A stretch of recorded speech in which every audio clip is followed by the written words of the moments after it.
Olá! O Superior Tribunal de Justiça, o STJ, acaba de bater um martelo sobre uma questão que, olha, se arrastava há décadas e deixava milhares de profissionais de cabelo em pé. Hoje a gente vai mergulhar fundo no tema 1323 para entender o que essa decisão significa na prática para o pagamento do ISS. A grande questão sempre foi essa aqui. Será que uma sociedade limitada, uma LTDA, pode se beneficiar daquele ISS com alíquota fixa, que é bem mais baixo? Por anos, médicos, advogados, contadores, dentistas, todos eles viviam nesse dilema. Ou escolhiam a proteção jurídica que uma LTDA oferece, ou abriam mão disso para tentar conseguir uma baita economia de imposto com o ISS fixo. Era uma escolha de Sofia. Bom, então vamos organizar nosso bate-papo. Primeiro, a gente vai entender bem qual era o tamanho desse dilema do ISS fixo.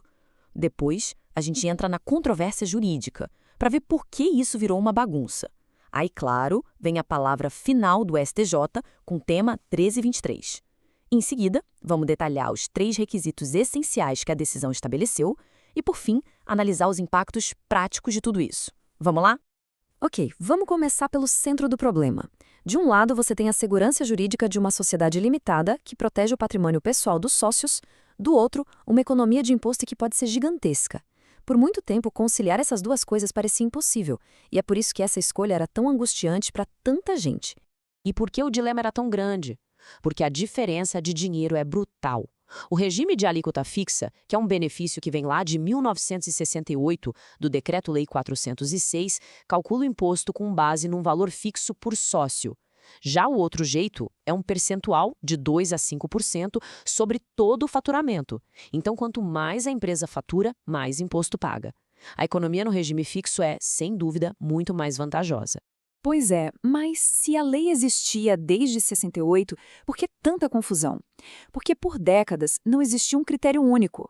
Cada município interpretava a lei de um jeito, os tribunais decidiam de formas completamente diferentes, e essa falta de padrão gerou uma insegurança jurídica enorme, com milhares de batalhas judiciais pipocando pelo país inteiro.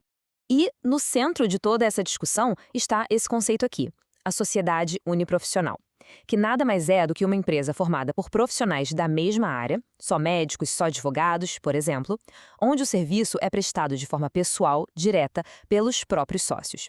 Era para esse tipo de sociedade que a lei original queria dar o benefício. A jornada, até a gente ter uma resposta clara, foi longa e cheia de curvas. Tudo começa em 68, com o benefício. Mas, lá por 2012, o próprio STJ começou a complicar, dizendo que se a sociedade fosse LTDA, já tinha cara de empresa e, por isso, não podia ter o benefício. Só que em 2021, veio uma virada de chave importante num caso conhecido como EARE ESP 31084. Ali, o tribunal sinalizou que o que importa não é a forma, mas a essência do serviço. E agora, com o tema 1323, essa divergência finalmente chega ao fim. E a lógica por trás disso tudo, muito bem resumida na doutrina do grande jurista Sacha Kalman, é a seguinte: a lei queria diferenciar as coisas. Uma coisa é a remuneração pelo trabalho pessoal do profissional, que é, na essência, a renda dele. Outra coisa bem diferente é uma empresa, uma estrutura que combina capital, mão de obra, organização. A ideia era não tributar 2 vezes o trabalho pessoal e não dar um benefício fiscal para um negócio de grande porte. E então a gente chega ao clímax dessa história. A decisão final, definitiva, que veio para colocar um ponto final nesse debate que se arrastava há tanto tempo. Depois de anos de vai e vem, a primeira sessão do STJ finalmente definiu uma tese com força vinculante. E o que isso quer dizer? Quer dizer que, a partir de agora, essa decisão tem que ser seguida por todos os juízes e tribunais do Brasil. Acabou a bagunça. E a tese é brilhante na sua simplicidade. Ela diz, com todas as letras, que o simples fato de uma sociedade ser do tipo limitada não é, sozinho, motivo para impedir o benefício do ISS fixo. Ou seja, ser LTDA não te desqualifica mais de forma automática. O foco finalmente mudou da forma societária para a essência da operação. Mas atenção, e isso aqui é muito importante. Apesar da porta estar aberta para as LTDs, o STJ não deu um cheque em branco. A decisão veio com 3 condições bem rigorosas e, mais importante, cumulativas. Não basta só querer, tem que provar que a operação se encaixa nas regras. E quais são essas condições? São 3. Primeiro, o serviço tem que ser prestado pessoalmente pelos sócios. Segundo, cada sócio tem que ter responsabilidade técnica individual pelo que faz. E terceiro, e talvez o mais importante, a sociedade não pode ter uma estrutura, um caráter de empresa. E tem que cumprir os 3 juntos, viu? Se falhar em um, já era o benefício. E o que seria essa tal de estrutura empresarial ou elemento de empresa, como diz a lei? Basicamente, é quando a organização do negócio, com capital, funcionários, uma gestão complexa, se torna mais importante que o trabalho direto e pessoal dos sócios. O Código Civil, lá nos artigos 966 e 983, ajuda a definir isso. É o ponto mais subjetivo, porque olha para o dia a dia da operação, e não só para o papel. Para ficar bem claro, vamos olhar o caso concreto que o STJ julgou e que deu origem a tudo isso. Por que a clínica em questão não conseguiu o benefício? Bom, ela tinha mais de 30 profissionais que não eram sócios, ou seja, mão de obra de terceiros, tinha filiais em 2 cidades diferentes, São Paulo e Belo Horizonte, o que mostra uma escala empresarial. E a gestão era centralizada em apenas 2 dos 5 sócios. O veredito? O tribunal entendeu que ela operava como uma empresa e não como uma simples sociedade de profissionais.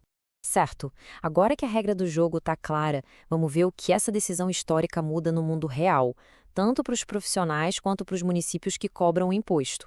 Uma boa pergunta para a gente analisar é: essa decisão foi ativista, ou seja, o tribunal criou um direito novo, ou foi mais conservadora, apenas organizando o que já existia? A resposta é que foi uma decisão consolidadora. O STJ não inventou a roda.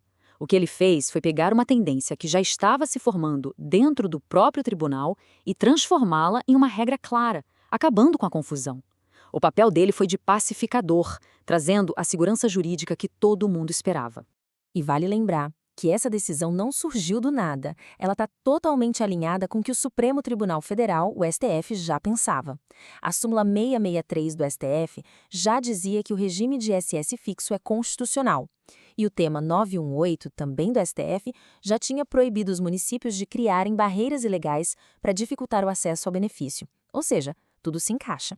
E o que muda na prática a partir de agora? Bom, primeiro, muito mais segurança jurídica para os profissionais na hora de montar suas empresas. Segundo, critérios mais claros para as fiscalizações dos municípios.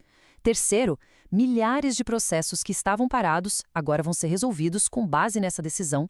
E, por fim, um recado claro para que as sociedades olhem para dentro e revisem se sua operação está de acordo com as regras.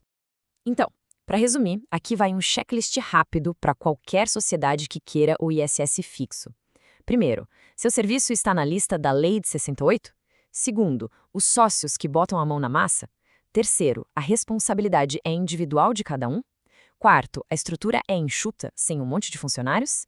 E quinto, a operação é simples, sem filiais ou gestão complexa? Se a resposta for sim para tudo isso, o caminho está aberto.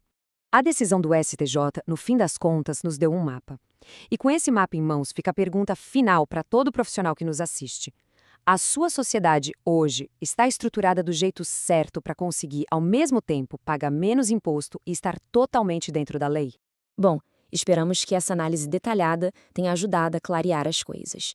Se esse tipo de conteúdo que vai a fundo em decisões importantes é útil para você, não se esqueça de se inscrever aqui no canal e deixar o seu like. Isso nos ajuda demais a continuar produzindo material relevante. Um abraço e até a próxima!